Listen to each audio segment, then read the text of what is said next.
Depression, anxiety and anger, and all that can come with them, insomnia, addictions, irritable bowel syndrome, constant worry, weight gain or loss, panic attacks, phobias, lack of confidence, and on, can be understood and turned around. So let's understand how the brain works, how we can suffer in the way we do, and what we can do about it. In our heads, guiding our responses to life, we have the intellectual and the primitive parts of the brain. The intellectual part of the brain is our positive and solution-focused evolutionary gold. And when we operate from here, we usually get things right in life. And the neurotransmitter responses like dopamine and serotonin help make us happy, positive and coping individuals. And the primitive part of the brain is our negative caveman survival mode of fight, flight or freeze. And there we either produce an overload of adrenaline, stress hormones, or nothing at all, leaving us feeling flat and down. The big and positive intellectual part sits on top of the primitive, and we're connected to both, so the choice is yours. So which part of the brain are we operating from? Well, if you ran into a tiger today, what would happen? Your stress level would go up immediately, and this would drop you down from the intellectual to the primitive, survival mode part of the brain. And when you're operating from this primitive part of the brain with that tiger coming closer and closer, you lose access to the positivity and solution-focused gold of the intellectual.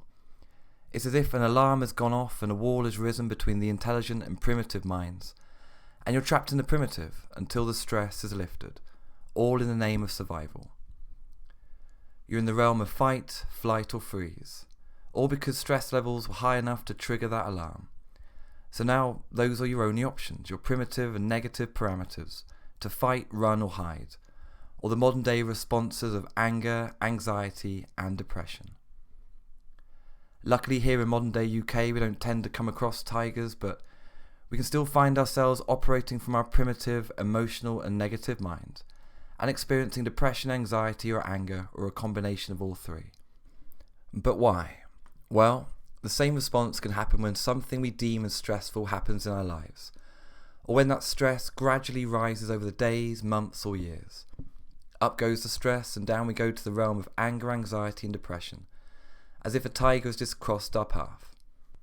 Up in the intellectual part of the brain, we can't suffer from depression, anxiety or anger, or the plethora of symptoms that can come with them. And we have constant access to this wonderful part of the brain. All we need to do is lower that stress, deactivate the alarm and lift ourselves back into our intellectual brain where depression, anxiety and anger do not exist. So if you come across that tiger, then by all means listen to the alarm and drop into the primitive mind and save yourself. But then if life has been pushing you closer and closer to the edge, then operating from the intellectual mind means you'll be positive, confident and solution focused whatever the weather. Life is change, constant change, and we can learn how to surf the waves however choppy and have fun when it's calm, and reclaim our real selves. You can bring the perception of stress down, operate from your intellectual mind, regain control, and you can enjoy life once again. With solution-focused hypnotherapy, you can learn how the brain works, how to feed your body and brain with the neurotransmitters that can lift you into the happy, positive and coping person you can be. And the combination of solution-focused therapy and hypnosis is a powerful one.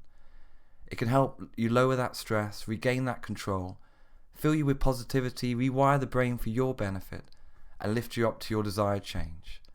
If you're suffering and want to change, solution-focused hypnotherapy can help. So do contact me to find out more or to arrange your free initial consultation.